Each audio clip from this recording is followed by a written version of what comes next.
in Iran over the regime have President Trump threatening new U.S. strikes in that country. More than 500 people have died as the regime cracks down on protests there. The president not shying away from a show of force in Iran after bombarding ISIS targets in nearby Syria over the weekend. NewsNation's Tom Dempsey has more from the White House this morning. Tom, a lot of developments on this one. The president says that Iran is now ready to negotiate. What's the latest with that? That's right, Markie. Good morning from the White House. Here at the White House, President Donald Trump says Iran has reached out for possible talks as well as a meeting, despite these threats really escalating between the two sides. In fact, President Trump saying he gets hourly updates on this protest crackdown happening in Iran as his team weighs what to do next. Iran wants to negotiate, yes. We may meet with them. I mean, a meeting is being set up. But we may have to act because of what's happening before the meeting. But a meeting is being set up. Iran called. They want to negotiate.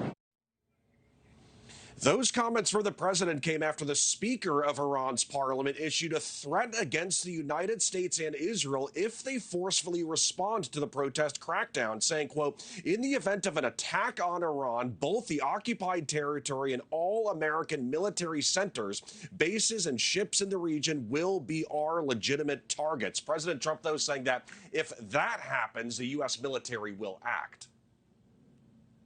We'll consider things targets that they wouldn't believe. If they do that, we will hit them at levels that they've never been hit before.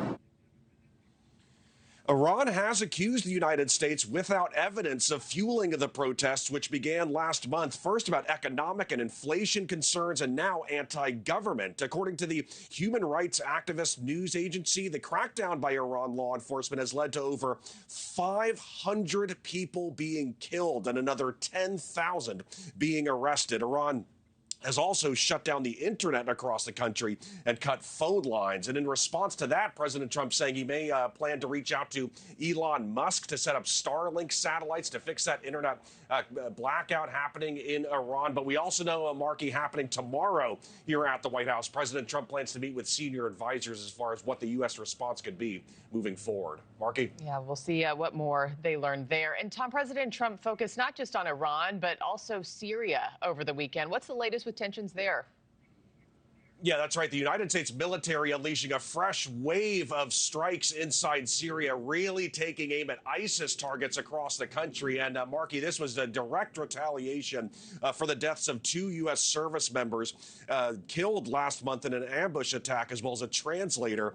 Last month, the military hit around 70 areas in central Syria as well, targeting ISIS buildings and weapons. And in a statement over the weekend, U.S. Central Command writing, quote, our message remains strong. If you harm our war fighters, we will find you and kill you anywhere in the world, no matter how hard you try to evade justice. Syria also announced that recent arrest of an ISIS military leader inside Syria as well. So a big effort to combat ISIS in Syria right now. Markie? I'm curious what metrics they're using to decide when those deaths have been avenged. Tom Dempsey, live from the White House. Thank you so much. Thank you for watching. Subscribe below and download our NewsNation app right now on your phone, and you will get fact-based, unbiased news for all Americans.